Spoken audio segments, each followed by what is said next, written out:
Smells like a bakery in here. We just finished making the best coffee cake. I can't wait to show you how to make this.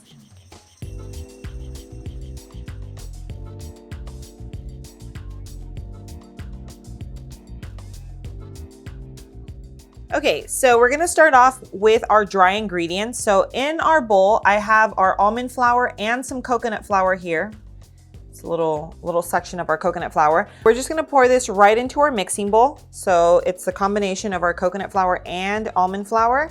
Then we have our baking powder, and we're just gonna add in a little pinch of salt. Okay, now let's just combine this. Always combine your dry ingredients first, just to make sure that everything's like evenly distributed, you know, like the baking powder and salecita, the salt. Okay, we're gonna set this aside. So now we're gonna use a stick of butter. We are going to cream our butter and our sweetener. You really want your butter to be room temperature just so that everything, you know, so that it like mixes really well, and you want it to get nice and creamy. So I feel like this needs a little bit, it needs to be softened a little bit more. So I'm gonna microwave it for about 10 seconds. Okay, so we have our softened butter, as you can see here. Now we're gonna go ahead and add in our sweetener. And this is just some powdered allulose. I will leave the sweetener that I use linked in the description below, just so you guys know exactly what I'm using. And now let's go ahead and cream this baby.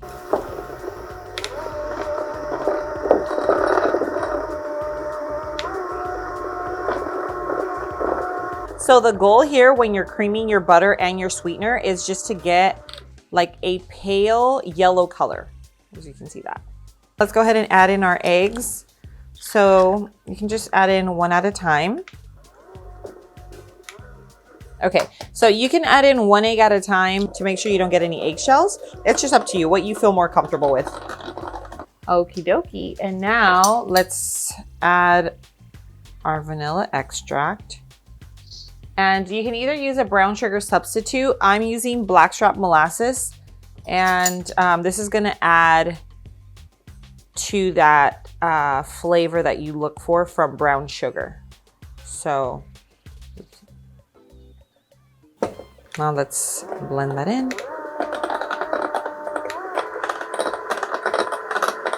Okay, so now we are done mixing all of our dry ingredients. Now let's go ahead and pour them in so that we can mix them together. Now let's go ahead and use our hand mixer to form our batter.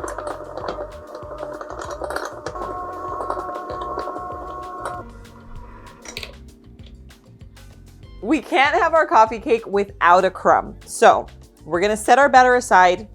Let's make our crumb. This is going to be made with an almond flour base. So we have our almond flour, powdered sweetener, and our cinnamon. So let's go ahead and mix it into one bowl. Just toss it in. Our cinnamon, just a tad little bit of cinnamon. I'm like cinnamon obsessed. So we're just going to give this a good mix. And of course I'm using a small bowl, so I have to be careful. Okay, so you typically want to use really cold butter, but I've had mine sitting out for a little, and it's still gonna work. So don't worry if if your butter is more room temperature, it will still work. Yeah, I cut it into little, like slices because my butter was softened. But as you can see, it is turning into the consistency that we need, which is more of like a wet sand consistency. It's gonna definitely be crumbly, but that's what you want. You want little chunks of butter in there. You want like a combination of the two, because that is what's gonna give you that the crumble on top of our coffee cake. So I just put in half. Now I'm gonna put in the rest. Okay, I ended up getting my hands dirty because I felt like the spatula wasn't really doing it for me. I want all of our dry ingredients to have some butter on it. I feel like we are getting the consistency that I want, which is like this wet sand, if you can see what I'm talking about. So as you can see, this is like a little piece that's a chunk of butter. And then you have the rest that are a little smaller, and you want both. You want a little bit of the big pieces and a little bit of the smaller little crumbs. Now to finish off our coffee cake, I am using a 9x11 baking sheet. So you can pretty much use even like a loaf pan depending on your style, because I've seen both. I just prefer this because I can cut it into my squares that I personally like. Now I am gonna spray it with a little bit of, you can spray it with whatever you have, just to hold down the parchment. Okay, so now we're gonna do a layer action where we're gonna do a little bit of our cake, our crumble cake, and finish it off with the crumble.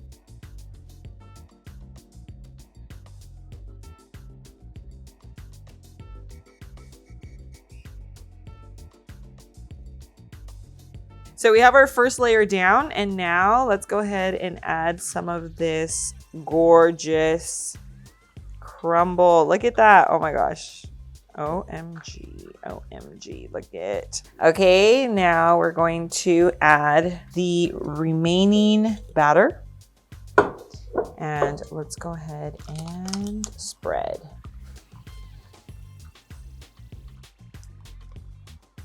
Okay, and now for our final layer of our crumble. Okay, our coffee cake is ready to go. It's going straight into the oven. Just make sure your oven is preheated to 350. We're gonna bake for about 35 to 40 minutes. It really just depends on your oven, but I will show you what it looks like at the 30-minute mark. Guys, get ready for this. I cannot wait for you to see when I cut into it.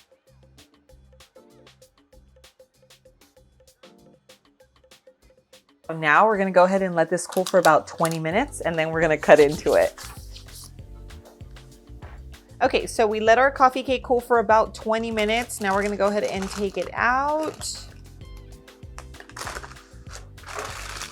Look at this beauty. It has a nice little crust. I'm all about the crust. I am that person. I love the crust on cookies, on brownies, and obviously on this cake. It's not gonna make it any different. I genuinely just love the crust. Let's go ahead and just cut right into it. I'm excited here. You see that layer inside?